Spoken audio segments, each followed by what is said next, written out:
అందరికీ నమస్కారం అండి. శైలజ వినిపించే కథల ఛానల్కు స్వాగతం. ఈరోజు మనం ఎవరు మంత్రి అనే కథను విందాం. ఈ కథ జూలై 2012 చందమామలో ప్రచురింపబడింది. ఒక రాజుగారి ప్రధానమంత్రి ఆకస్మికంగా చనిపోయాడు. ఆయన కింద ఉపమంత్రులు 3 ఉండేవారు. వారిలో ఎవరిని ప్రధానమంత్రిని చెయ్యటమా అన్నది రాజుకు సమస్య అయింది. ఏ ఒక్కరికి ఆ పదవి ఇచ్చినా మిగతా ఇద్దరికీ అన్యాయం జరగవచ్చు. ముగ్గురిలోనూ ప్రధాన పదవికి అర్హుడైన వారెవరో రాజు తేల్చలేకపోయాడు. కొద్ది రోజులు గడిచాక రాజు సపరివారంగా నదీ తీరానికి వెళ్ళాడు.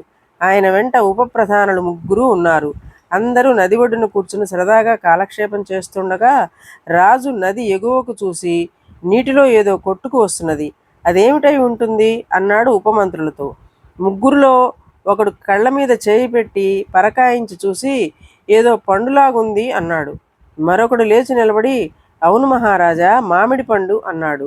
ఈ లోపల 3వ వాడు లేచి తన కోటు తలపాగా తీసి ఒడ్డున పారేసి నదిలోకి దూకి ఈదుకుంటూ వెళ్ళి ఈ లోపల సమీపానికి వచ్చిన మామిడి పండును తీసుకొని మళ్ళీ ఈదుకుంటూ వచ్చి పండును తెచ్చి రాజుగారికి ఇచ్చాడు.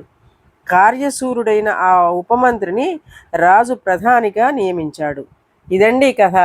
ఈ కథ మీకు నచ్చినట్లయితే లైక్ చేయండి, షేర్ చేయండి, కామెంట్ చేయండి, సబ్స్క్రైబ్ చేసుకొని నన్ను ఎంకరేజ్ చేయండి.